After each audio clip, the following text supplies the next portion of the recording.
Hello friends, good morning, and today we are starting the next topic of the same chapter. The next topic is World Trade Organization. We have started globalization, and in that globalization we have started the means of the globalization and its a policy, how BPO and other all things started by the Indian government. Okay, so this one we have completed. Now we are discussing the topic of the World Trade Organization. It's most IMP question also for your final exam or unit test. What do you mean by the World Trade Organization when it's established and what is its program? World Trade Organization founded in 1995 as the successor organization to the General Agreement on Trade and Tariff. General Agreement on Trade and Tariff, which was GATE. If you have listened this word, GATE. GATE was established in 1948 with 23 countries as a global trade organization to administer all multilateral trade agreement by providing equal opportunities to all countries in the international market for the trading purpose. It has established. Okay, and then after it has successor. So government have Indian government also have uh, taken part in the gate. India also a member of the GATE. When GATE has replaced by the WTO in 1995, then also India is the member of the World Trade Organization. WTO is expected to establish a rule-based trading regime in which national nations cannot place arbitrary restrictions to on trade. Arbitrary restrictions, that means which are the benefitable only for their country. This type of restrictions, arbitrary restrictions, they cannot be established. For that purpose, they can WTO can be start the rule. Another side, it is the its purpose is also to enlarge production and trade of services to ensure optimum utilization of world resources and to protect the environment. You can mention point. First point is what? You can mention the point from beginning. You can write introduction. You can write this first paragraph in the introduction. Then first point you can start from here. WTO is expected to establish a rule-based trading. Okay, from here you can start. Second point is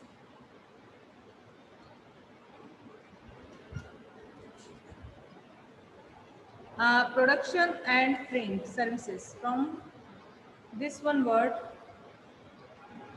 its purpose. It is the second point. From here you can mention second point. Its purpose.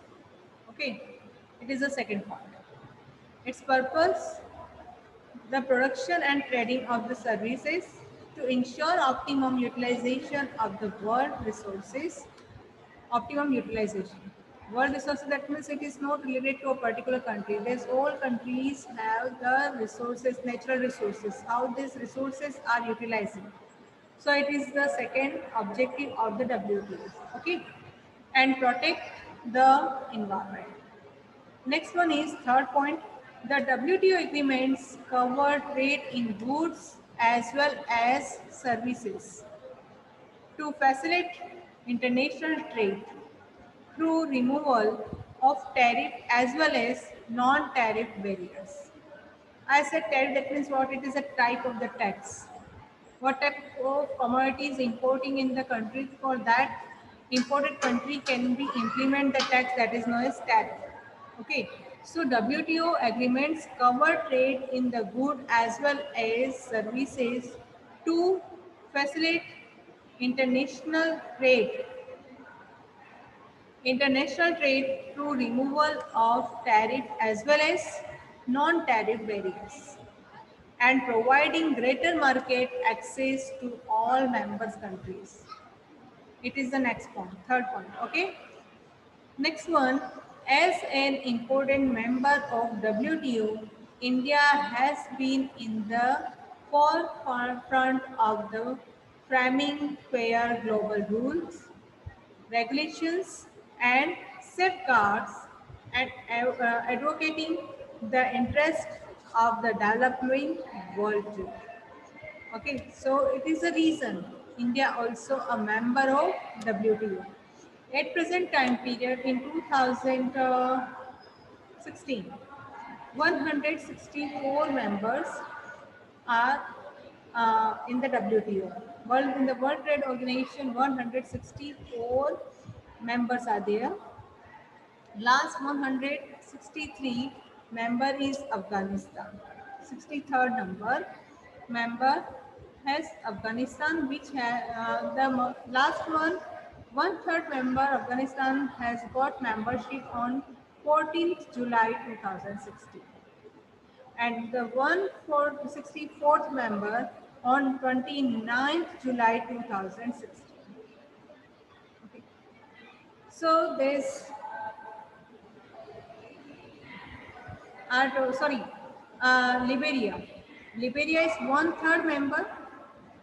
Liberia joined 14th July 2016, and Afghanistan is the 164th member. And Afghanistan joined 29th July 2016. Okay, so at present 164 members are there. Who is the last 164th? Afghanistan. And 163rd? Liberia. Okay, this country, Liberia. These countries are in the last 164th, 163rd member in WTO. Okay, so India has kept its commitments towards liberalization of trade made in the WTO by removing quantitative restrictions on imports and reducing tariff rates. Due to that reason, India also reduced trade and tariff rates. There's rates given in the table. Growth of the GDP and major sectors 1980, 91, 1992, 2001, 2001 to 2007, 2007 to 12, and 2012 to 13, 2013 to 14, and last one, which is data patterning to gross value added, GVA, gross value added.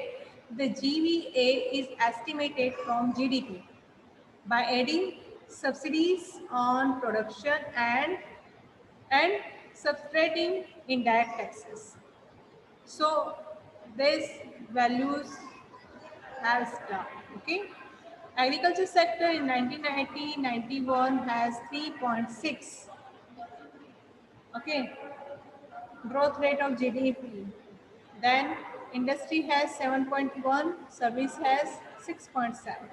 In 1992-2001, it has agriculture sector has 3.3, industry has 6.5, and service sector has 8.2. Total is 6.4. In 2007, growth of the GDP, has 2.3, 9.4, 7.8. In 2007-12, agriculture has 3.2, industry has 7.4, and service sector has 10. Okay, and total growth of GDP and major sector GDP has 8.2%. In 2012, in 2007-12, it has 3.2 agriculture, 7.4 in industry, and 10% for service. Total is 8.2% growth of GDP. 2012-13 it has 1.5 agriculture, 3.6 industry, 8.1 services. 2013-14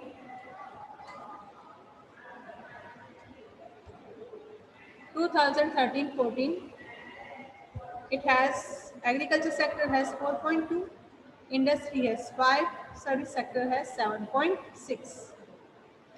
In 2014-15, which is data patterning to gross value added.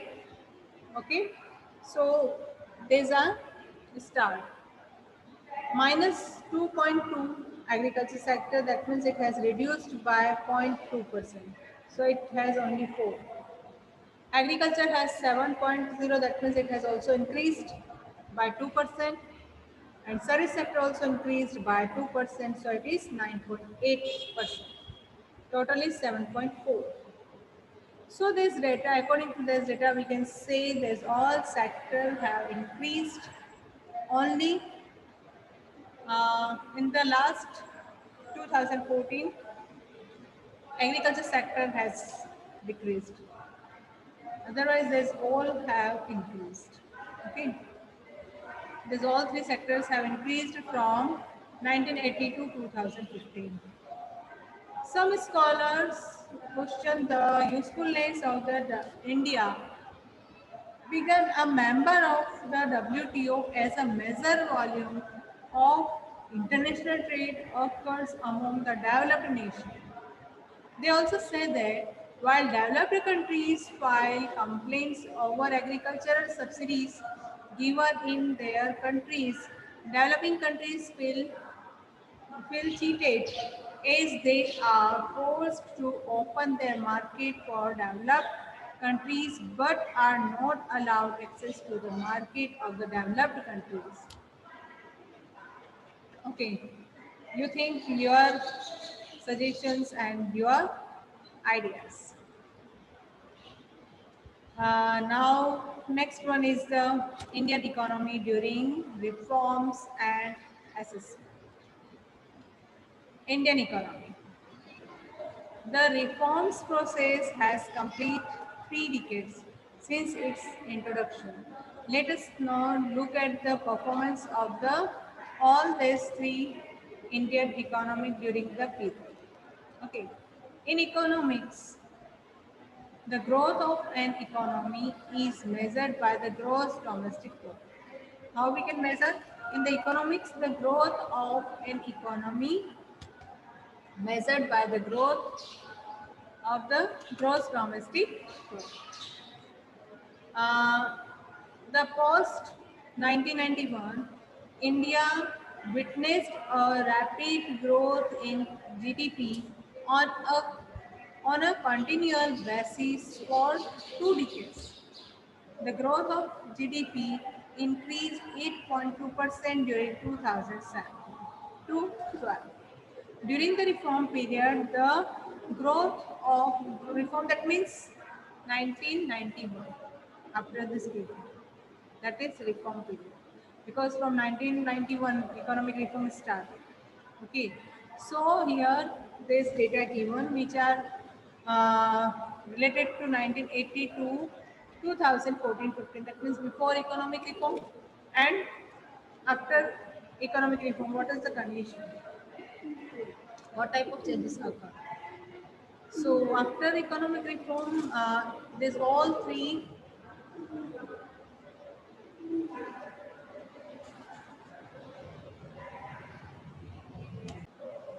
So after economic reform and there's all three sectors, so many changes occurred.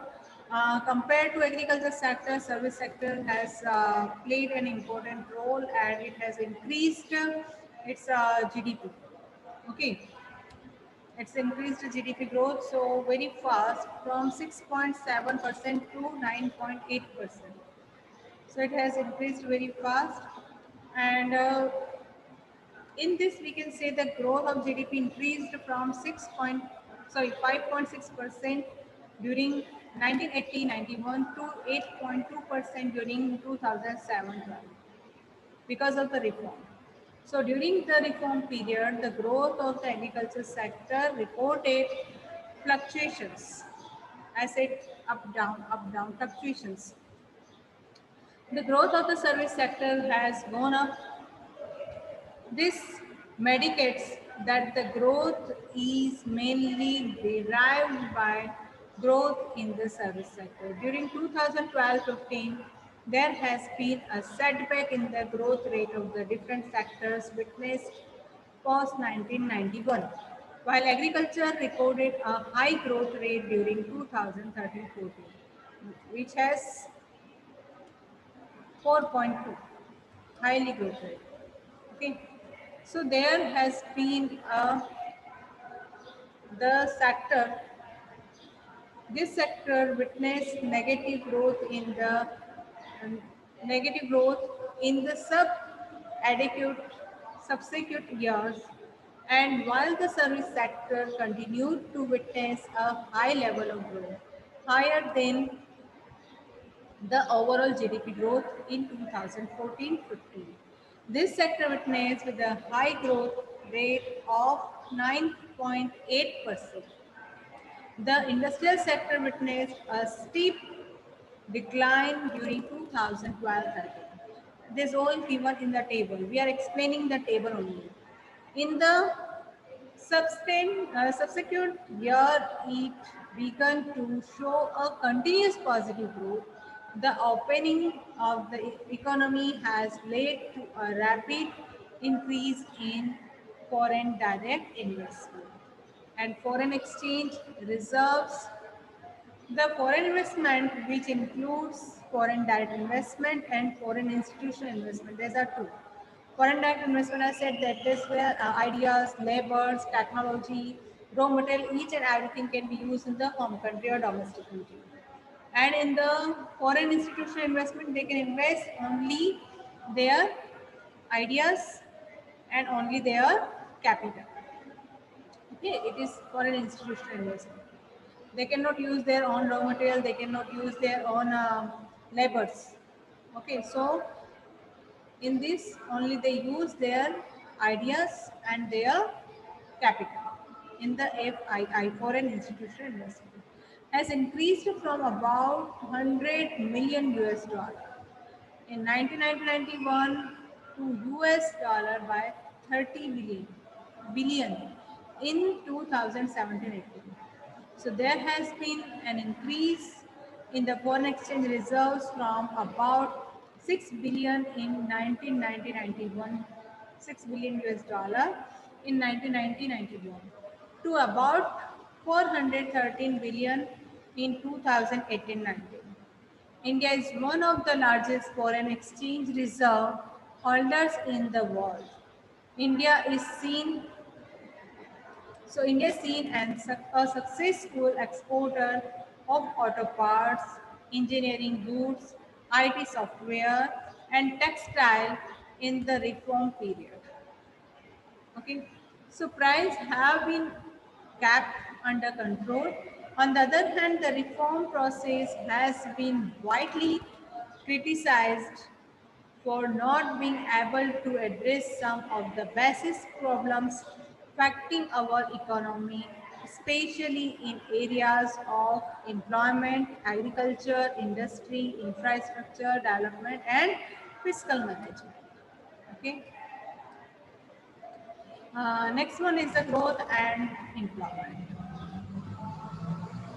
Though the GDP growth rate has increased in the reform period, scholars point out that the reform-led growth has been generated sufficient employment opportunities in the country, and we will also get the link between the different aspects of the employment and growth in the next chapter, next week. Okay, reform in agriculture sector. What type of reform done in the agriculture sector? Reform have been able to benefit agriculture where the growth rate has been declining. Okay. Public investment in the agriculture sector, especially in the infrastructure, which included irrigation, power, roads, market, linkage, and the research and extension also has fallen in the reform period. Further, the partial removal of fertilizer subsidies has led to increase in the cost of the production, which has severely affected the small and marginal farmers. Small and marginal farmers are those farmers who have a small part of the piece, you can say a land. Okay. This sector has been experiencing a number of policy changes such as reduction in import duties on agriculture products, low minimum support price, and lifting up quantitative restrictions on the imports of agriculture products.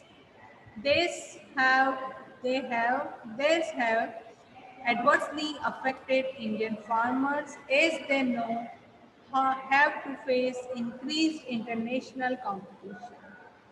Moreover, because of the export-oriented policy strategies in the agriculture, there has been a shift from production for the domestic market towards production for the export market. What type of commodity they are producing?